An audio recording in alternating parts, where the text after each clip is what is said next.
Greetings. Welcome to ITR Live. I'm your host, Chris Hagano. I am joined here in studio with John Hendrickson and Chris Ingstead. John got started laughing before I even pressed record today when the audio track came in there a little hot. He liked that one a lot. John's back, which is exciting in and of itself. So we're thankful to have him back here in studio. And we had a lively pre-production meeting, which is just John and I this morning, and we were left to just talk about history and Western civilization and the things that make everyone else's early morning eyes glaze over. But we're back. We need to kind of update some loose ends from the Thanksgiving holiday weekend. I think we owe it to the listeners. I do too. So, if you remember on the last podcast, because I know everyone listens to all of every episode, there was the issue of the pie that had been left behind in the refrigerator. And we were going to have that for lunch on Wednesday, and that didn't happen. And I'm an apple pie fan, and so I'm driving on Thanksgiving morning. On the way to my dad's house, my dad calls and says, hey, we got everything ready to go, but I'm sorry there's no apple pie. Just have pecan pie, which I'm not a big fan. And I kind of gave him some grief for that. And he's like, well, you just had apple pie yesterday. I'm like, Dad, what? Wait, how do you? And he's like, well, how do you know that? He said you had the apple pie for lunch yesterday. I'm like, wait, what? And he's like, well, that's what you said on your podcast. So now we're up to, I think, 13 now. So we've got John's parents. Do they count as two listeners or one? Are they on the same device? Two. Okay, we're taking full credit for both of them. But so anyway, I was excited that, I got to preview my Thanksgiving dinner on the podcast for my dad. So. Well, it's important. And I think folks want to know the bad news is that pie is gone. It is spoken for. So if anybody else had designs on that pie, listeners, we're sorry. It is gone. It's gone. Okay. I think it's a conspiracy that there was an apple pie here when I was gone. And I want to know why. John, do we really want to go down the list of like potential conspiracy theories or whatever, the world out to get John Hendrickson? Yes. Because it happens frequently. And as you share these stories, the apple pie when you're gone is frankly the least of the least of the theories that we could put forward.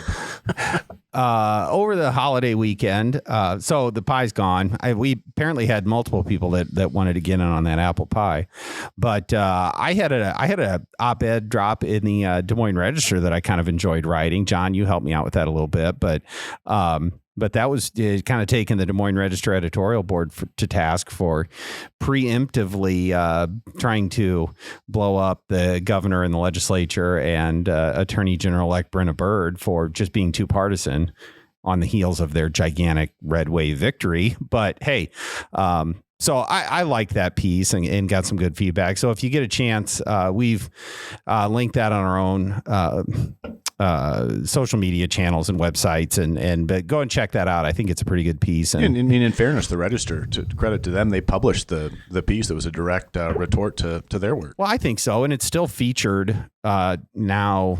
On the third day, it's still featured on their website. So I credit to them. I think they appreciate the discourse, which is all we really ask for, is a free and open exchange of ideas, because right. I know that I'm happy to engage in the marketplace of ideas, and we will see whose ideas are better. That's right. The voters seem to agree with our ideas at the moment. Yes, that's a great place to be. And frankly, for several moments in a row.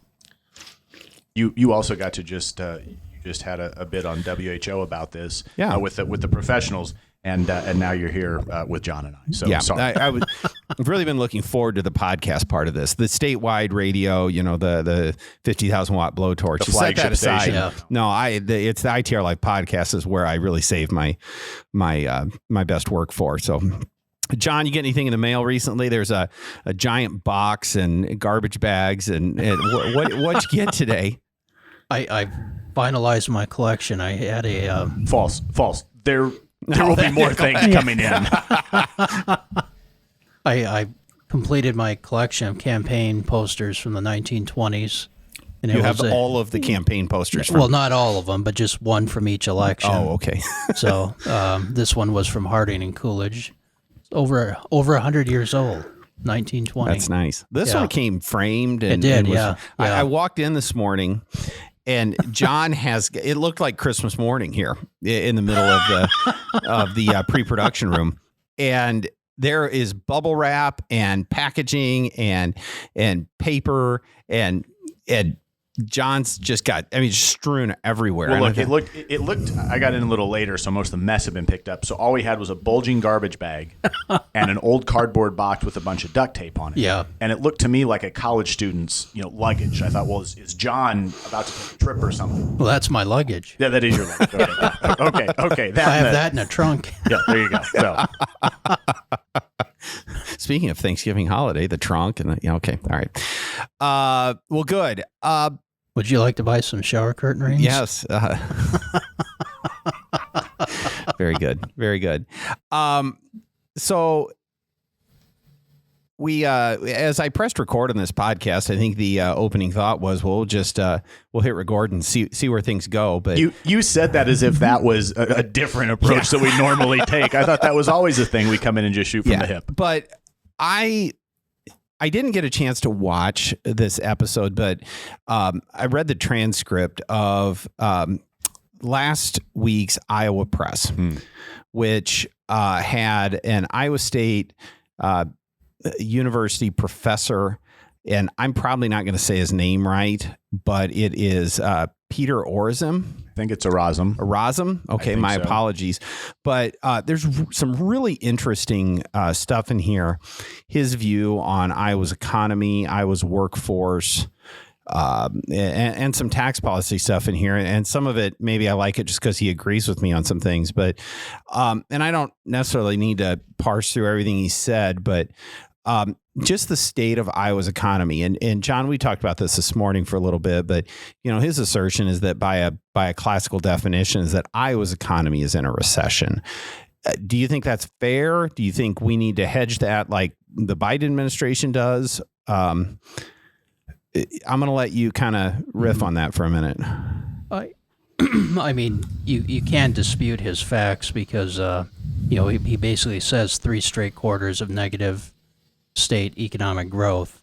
But I don't know if I would say that Iowa's economy is in a recession.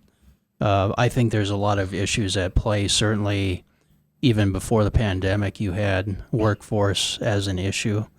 And he certainly mentions that Iowa has an older workforce, which is a problem, and a lot of those workers, 45, 55 and older, are not returning, especially after the pandemic. But I would say that Iowa's economy is still doing fairly well because we can look at other measures such as revenues continue to be good.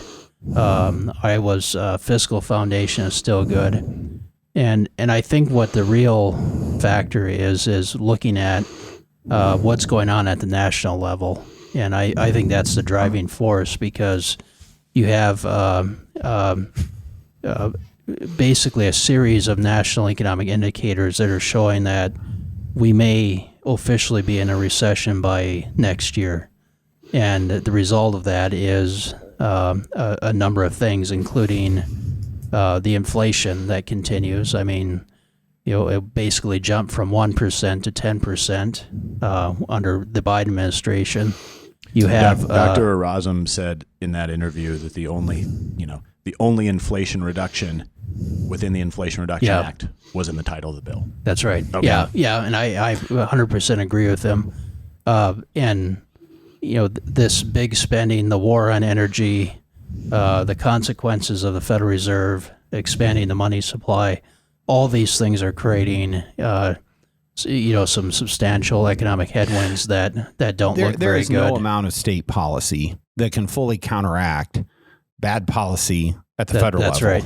It's just too interconnected. Well, and I think I don't want to get it caught up in the definition of inflation, whether we are or whether we aren't. And in my mind, that's actually a little bit immaterial. The bigger question is, do we have some headwinds? Yes, frankly, nationally and even locally, if you will, in our state, right? Our workforce maybe is one of them.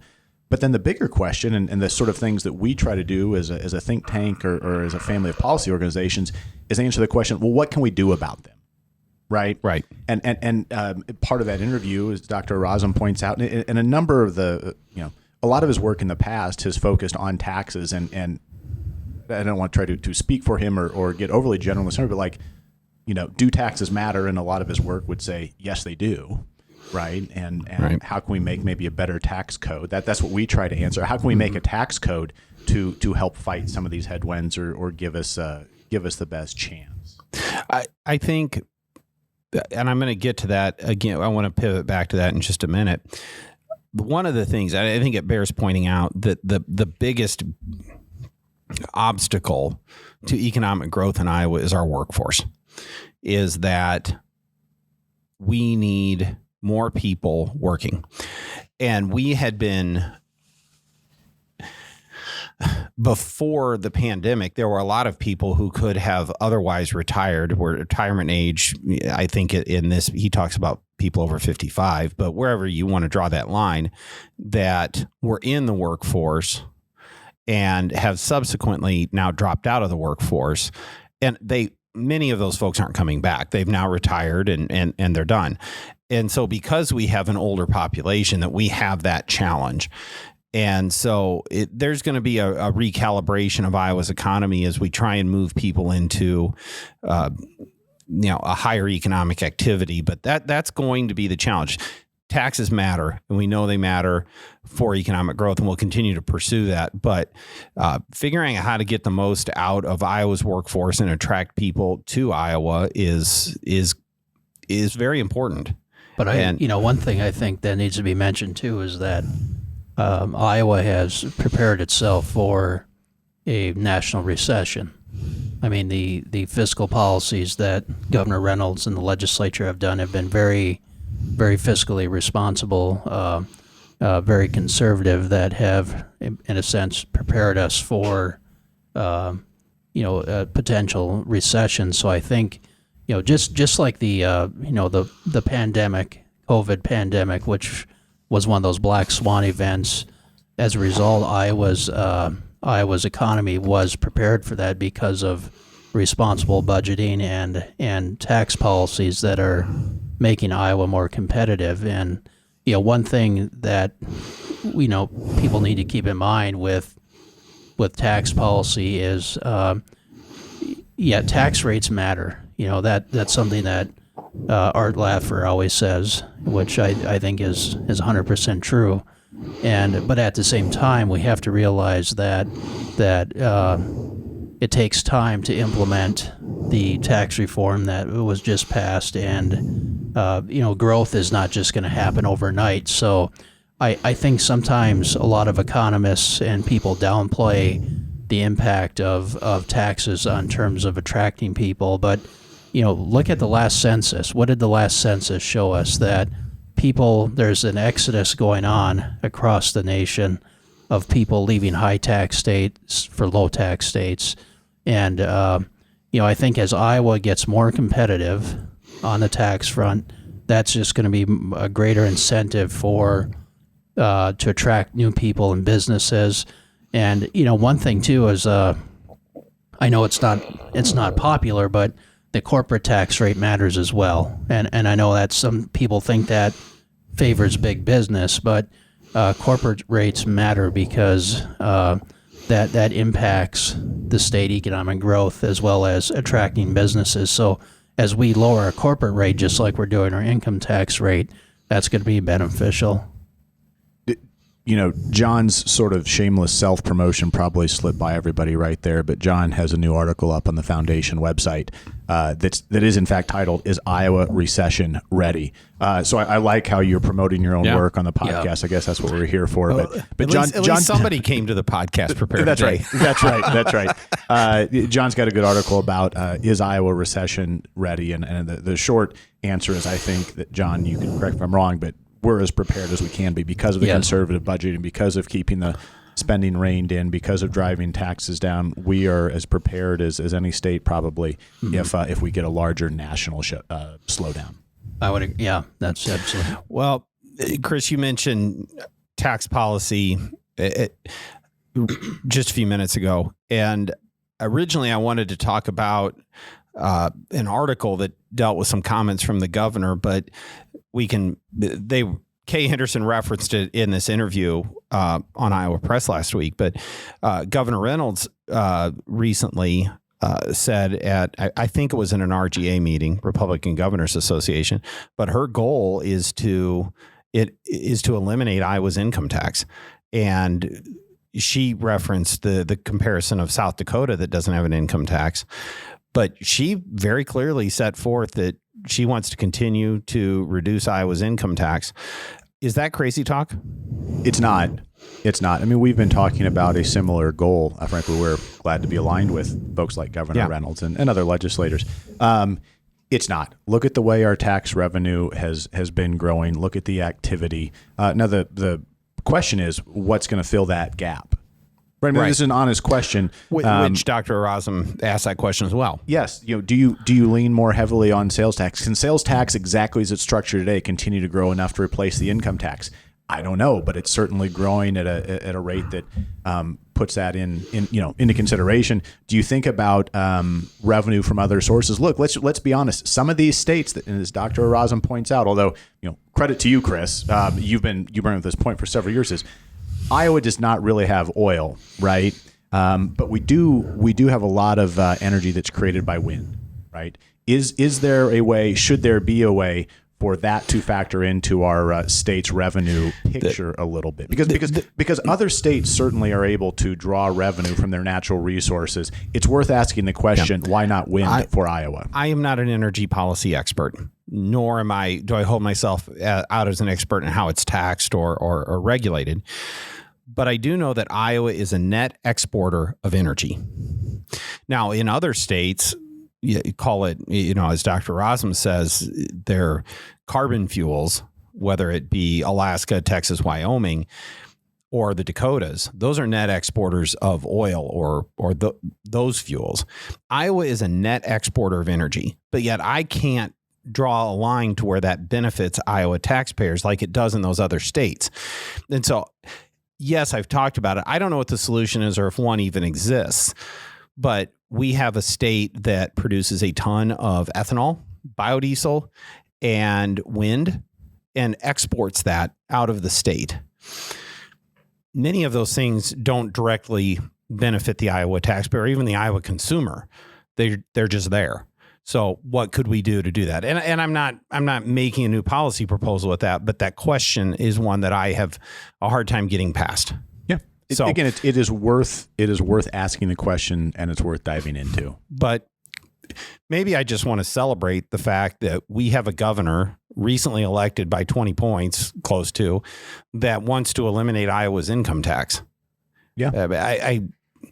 That needs to be celebrated, championed, and we're right there trying to help elevate that issue in the legislature next year. Without and we don't have all the numbers. Right. I mean, we don't totally get to see behind the curtain, but now we're on a path to 3.9%, and we should be able to hit that, and that is very achievable.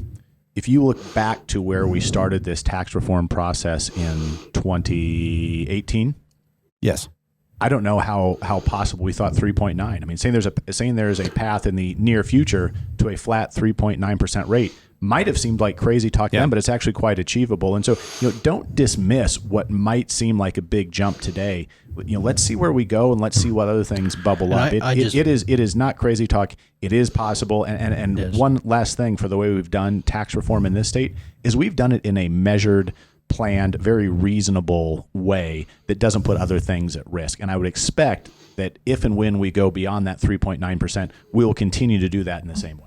Yeah, and I just want to quickly mention that this week I've been in conversation with people from different states who have reached out to us and said, tell us the Iowa story. How did you get to the flat tax? And so other states are paying attention, because it's just another example of how states are in this competition and looking at lowering their rates. And so certainly the goal of eliminating the income tax is very noble, as well as even moving beyond 3.9 to gradually reduce that further. Well, I think that's right. And my quick view on the Iowa story, there's a policy answer to that of what these different bills look like and what opportunities presented themselves. But full credit to those that have elevated the issue of tax reform in Iowa. And we can take our share of the credit for it, but we have leaders like Kim Reynolds and Senate Majority Leader Jack Whitver that talk about it. And they talk about it with those around them. They talk about it politically, and most recently in their political campaigns, which comes back to the point I tried to make in the Des Moines Register. My response to the Des Moines Register is that these folks campaigned on their record of tax reform, talked about how they want to go further on tax reform, and they were rewarded with big victories in Iowa. And so the appropriate response to that absolutely should be to continue down that path. So the answer to the Iowa story is to elevate the issue and talk about it, show success, and show how it works. And so that's where I think we're at. And it's a great time to be an Iowan. Going back to the Iowa Press interview, the other issue that I think that was raised that's very important was property tax. Yes. And the idea that property tax is not only high and out of control in Iowa, but it also is a factor for economic growth. And so I think one of the biggest challenges for the legislature coming in this coming year is going to be how to find a solution to property tax, because it's going to be a huge battle to reform. John's self-promotion today is admirable. It's on point. And this is what we're supposed to be doing. But because the foundation has started to roll out, the foundation, and by that I really mean John and Sarah Curry, our research director. Right, let's be clear what we're talking about here. But they have done a comprehensive project on property taxes, and we're starting to roll those pieces out one by one. So right now on our website, we've got a history of Iowa property taxes. But by the way, I think we've shared this before, but Iowa's income tax and sales tax were implemented to try to relieve the burden of property taxes. Didn't exactly work. And then John has a piece there that gives the very recent history on property tax reforms and changes. And now, as we've kind of set the table on what's happened in Iowa in the past, now the pieces that will begin to roll out will talk about potential solutions to reining in property taxes. And by the way, folks, let's just be clear again. Property taxes are because of local government spending, no more and no less. That's the point. I wanted to bring this back around and wrap it up because we're somewhat over time here. That I would like to add to Dr. Rosum's comments, and he talks about the blend of tax sources. What type of taxation are you going to pull from in order to meet these services? And with regard to property taxes, we should not start from the assumption that the amount of services that's being provided is the ideal setup. The legislature has limited spending in order to be able to achieve some of the taxpayer victories that we've seen. And so rather than trying to figure out, should we pay for some of those services with other tax sources? No, maybe we should start with, on the property tax front, of limiting how much local governments spend. And so that's not a zero-sum game. Is the fundamental problem, and I know that the foundation articles mention this, is that Iowa just has too much government. And so let's start with limiting that ability to spend. And I think we can make real progress on property taxes there without impacting the reforms that we're seeking on income taxes as well. So, Well, good. All right. With that all having been said, we are, it's time to sign off. So thanks again, gentlemen, for joining me on this very highly scripted, very well pre-produced episode of the ITR Live podcast. Don't forget to like and subscribe, give us a good comment, share it with your friends. And with that, we are out of time. Bye-bye.